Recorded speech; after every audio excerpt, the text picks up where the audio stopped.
পাপীর উদ্ধার, বল জগতে আনন্দ। মেরিহলে শপথে বিধি বিধান মতে, জ্ঞানের চোখেতে বিধি বিধানের মতে,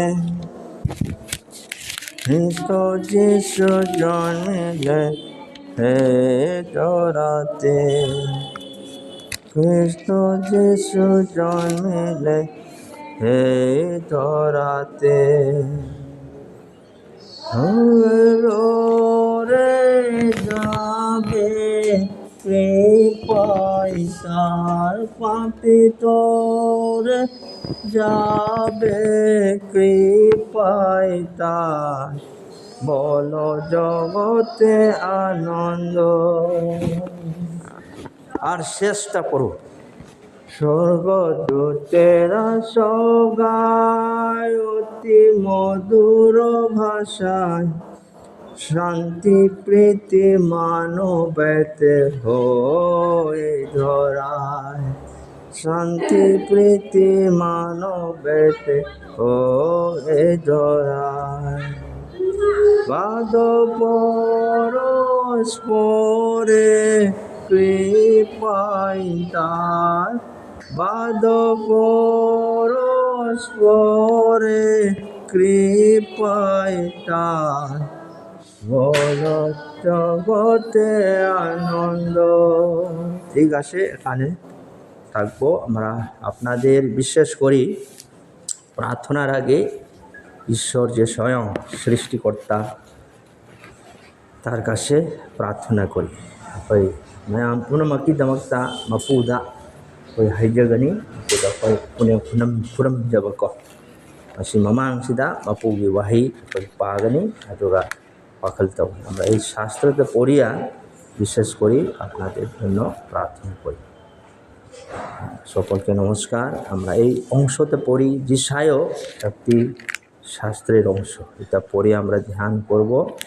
আর এই সময়টা হচ্ছে আমরা বড়দিনের সময়। মানুষের জীবনে প্রভু যিশুর যে শান্তি, ক্ষমা, তিনি, তার নাম হচ্ছে শান্তির ঈশ্বর। তিনি আমাদেরকে উদ্ধার করার জন্য জগতে প্রেরণ করেন। এই যে বাস্তবটা আমরা আজকে পড়িয়া শুনব আর আলোচনা করি, আমরা চিন্তা করি। একটি অংশের মধ্যে পড়ি, যিশায়ও যা ভাববাদী এর শাস্ত্রের অংশ। যিশায়ও 7 অধ্যায় 14 পদ এভাবে লেখা আছে, অতএব প্রভু আপনি তোমাদিগকে এক চিহ্ন দিবেন। দেখো, এক কন্যা গর্ভবতী হইয়া পুত্র প্রসব করিবে ও তাহার নাম ইম্মানুয়েল, আমাদের সহিত ঈশ্বর রাখিবে। ঈশ্বর আশীর্বাদ করুন। আর সঙ্গে সঙ্গে এই যে নতুন নিয়ম, ঈশ্বরের বাক্য, এখানে এই যে ভাববাদী, তিনি যারা প্রাচীনকালে এই যে বাক্যটি ভাববাদীর কাছে প্রকাশিত হয়েছিল, এটা পূর্ণ হয়েছিল। এটা এই অংশের মধ্যে আমরা পড়ি। মতে লিখিত সুসমাচার 1 অধ্যায়ের 23 পদে এভাবে লেখা আছে, এই সকল ঘটিল যেন ভাববাদী দ্বারা কথিত প্রভুর এই বাক্য পূর্ণ হয়। দেখো, সেই কন্যা গর্ভবতী হইবে এবং পুত্র প্রসব করিবে, আর তাহার নাম রাখা যাইবে ইম্মানুয়েল। অনুবাদ করিলে ইহার অর্থ আমাদের সহিত ঈশ্বর। আমাদের সহিত ঈশ্বর, আমাদের যে সঙ্গে থাকা তিনি ঈশ্বর, না সর্বশক্তিমান। যাই হোক, আমি আপনাদের কাছে এই যে বাক্য প্রস্তুত করার আগে আমি আপনাদেরকে একটা প্রশ্ন করি। আপনারা কীরকম আছে? ভালো আছেন? আপনি ভালো আছেন? সবাই ভালো আছে, সব ঠিকঠাক চলে। কিন্তু আমরা চারিদিকে যদি দেখেন, আমরা চিন্তা করি, কোনো ভালো খবর সবসময় হয়নি, হয় না। এইদিকে মারামারি, কাটাকাটি, হিংসা, চোর, অন্যায়, বেবিচার, আর পরে যে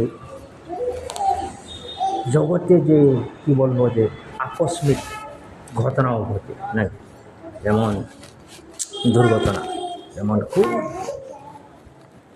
আমরা চিন্তা যদি করেন জগতে কোনো শান্তি নাই, জগতে দিনে দিনে খারাপ খবরটা আমরা প্রায় আমরা শুনিয়া থাকি। মারামারি হয়েছে, কাটাকাটি হয়েছে, ঘরে শান্তি নাই, এক অন্যের পথে খুব খারাপের পথে চলিয়া থাকে। হ্যাঁ, এমনকি যে আকস্মিক জগতে যে আইব আকস্মিক ঘটনা, যেমন আর্থকোয়েক, ভূমিকম্প, আর পরে বিভিন্ন রকমের ঘটনাতে আমরা শুনিয়া থাকি, আমরা ঘটিয়া থাকি। যাই হোক, আজকে একটা বিশেষ খবর হচ্ছে, সুখবর হচ্ছে যে আমরা পড়িয়া শুনলাম, এটা অনেক যে প্রাচীনকালে ঈশ্বর যে ভাববাদী দ্বারা প্রকাশিত হয়েছিল। এই অর্থ হচ্ছে জগতের একজন ত্রাণকর্তা, উদ্ধারকর্তা তিনি জন্মিবে। এটি নামও হয়েছিল কি আছে, এই সকল ঘটিল যেন ভাববাদী দ্বারা কথিত প্রভুর এই বাক্য পূর্ণ হয়। দেখো, এই সেই কন্যা গর্ভবতী হইবে এবং পুত্র প্রসব করিবে। এই যে পুত্র, তার নাম হচ্ছে ইম্মানুয়েল, আমাদের সঙ্গে শহীদ ঈশ্বর নিয় বগা লেমিন না মাপু হাইবে। তিনি প্রায় হাজার হাজার আগে তিনি এই জগতে প্রেরণ করিলেন। যীশু খ্রিস্টের যে জন্মের বিষয় বলতেছেন। যাই হোক, আমরা এটা যদি চিন্তা করেন না, তে আজকে অল্প চিন্তা করব বড়দিন মানুষ যেন পালন করে। এই অর্থটা কি, কেন আমরা পালন করা উচিত? যেমন প্রভু যীশু খ্রিস্ট যে একটি নগরে, তিনি ঈশ্বরের যে সৃষ্টিকর্তা ঈশ্বর, তিনি মানব অবতারে আসিলেন, পৃথিবীতে থাকিলেন, এমনকি এই জগতে তিনি নামিয়া গেলেন। এই যে ঈশ্বর, স্বয়ং সৃষ্টিকর্তা ঈশ্বর, তিনি পৃথিবীতে নামিলেন, আমাদের সঙ্গে থাকিলেন, বাস করিলেন, খাওয়া দাওয়া করলেন, মানুষের সঙ্গে চলাফেরাও করলেন। এই যে প্রমাণটা আমরা দেখবো আর কি। দেখো, প্রভু যীশু খ্রিস্ট কোন জায়গাতে জন্ম হয়েছে, কোথায় জন্ম হয়েছিল? বেথলেহেম। না, বেথলেহেম কয়েকটি শহর, একটা স্বতন্ত্র শহর। এটা আমরা যে জিওগ্রাফিক্যালি ভৌগোলিক যারা যদি দেখেন, এটা একটা এশিয়া মাইনরের একটি স্থানে তিনি জন্ম হয়েছিল। তা বেথলেহেম নামক একটি খুব ছোট একটা শহরের মধ্যে। তো আমরা পালন করে কেন? যিশুর জন্ম হয়েছে বেথলেহেমে, কয়া আমরা পালন করিনি। আমরা যারা প্রভুকে জানেন, আমরা বিশ্বাস করে, আমরা নিজের ত্রাণকর্তা হিসাবে যিশুকে আমাদের হৃদয়ে গ্রহণ করে, এই যারা মানুষ যিশুকে মানিয়ে চলি, আমরা এই দিনটা পালন করি। এমনকি যে পৃথিবী সব যে মানুষ কী করে আমরা পালন করি ক্রিসমাস বা বড়দিন। কেন পালন করি? ওই দিকে যিশুর জন্ম হয়েছে কয়ে আমরা পালন যদি করেন, তাহলে আপনি আমি মানুষের জন্য আপনি পালন করেন, নিজের জন্য আপনি কি আজকে কি পালন করতে হয়? যিশু, প্রভু যিশু ত্রাণকর্তা আপনার হৃদয়ে জন্ম হয়েছেন, এই জন্য আমি পালন করি। যদি বেথলেহেমে যিশু জন্ম হয়েছে, যদি আমি এইরকম মনে চিন্তা করে যদি পালন করি, তাহলে আমার পালনটা ভুল পালন করি। এটা না, সঠিকভাবে যিশুর জন্ম হয়েছিল, কিন্তু আজকেও আপনার হৃদয়ে, আপনার অন্তরে যিশুর জন্ম করতে পারে। এটা খুব চিন্তা করার বিষয়। যিশু জন্ম হয়েছে না আপনার হৃদয়ে, এটা একটা আলাপ আলোচনার বিষয়। এমনকি যে যিশু তখন জন্ম হয়েছিল, এই সময় কি হইল, তার স্থানটা খুব নোংরা জায়গা ছিল। এমনকি মেষ ঘরে তিনি জন্ম হয়েছিল। এই মেষ ঘরটা আবার একটি তীর্থ হয়ে গেল। তীর্থ জানে তো, ঈশ্বরকে প্রণাম করার যে জায়গা, স্থান, মন্দির হয়ে গেল। তখন যিশুর জন্ম। আজকে একটি দৃশ্য হচ্ছে মানুষের হৃদয়টাও এমন যে নোংরা, পাপের ভরপূর্ণ আমাদের হৃদয়টা। তখন যিশু আইব, আপনার জীবনে একেবারে শান্তির জায়গা হইবে, স্থান, আপনার অন্তরটা হ্যাঁ, আপনার অন্তপে কি স্থান হইব? তীর্থ হইব, একটা মন্দির হইব, প্রভু যীশু তখন আইব। এটা সঠিক কথা যে আপনি আজকে এটা চাইনি নাই, আপনার হৃদয়ে যিশু তিনি বাস করতে চায়। তিনি আপনার জীবনকে আপনাকে হাত ধরিয়া জীবন পর্যন্ত, এই যে শেষকাল পর্যন্ত, এমনকি চিরকাল তার সঙ্গে থাকার জন্য তিনি প্রতিক্রিয়া দিলেন। যাই হোক, আমরা এর অর্থ কি? ইম্মানুয়েল, গড উইথ আস, ইংরেজিতে বলে না, ঈশ্বর মানুষের কি লেখা আছে? আমাদের সহিত ঈশ্বর। অর্থ কি? অর্থ হলো যিশুর জন্ম যিনি ব্যক্তিগতভাবে মানব জাতির সাথে বাস করেন, আশা, চাপ এবং পরিত্রাণ নিয়ে আসেন জীবনের সমস্ত সময়। তিনি আমাদেরকে কি বলে? জুড়ে অবিরাম সাহায্যের প্রতিশ্রুতি দেন। দেখো, একটি বিশ্বাস অংশের মধ্যে তিনি তার একটি প্রতিজ্ঞা আছে। প্রভু যীশু খ্রিস্ট, দেখো একদম পরিষ্কার 28 অধ্যায় মথি লিখিত সুসমাচার 28-20 পদ আমি পড়িলে আরও আমি পরিষ্কার হইব।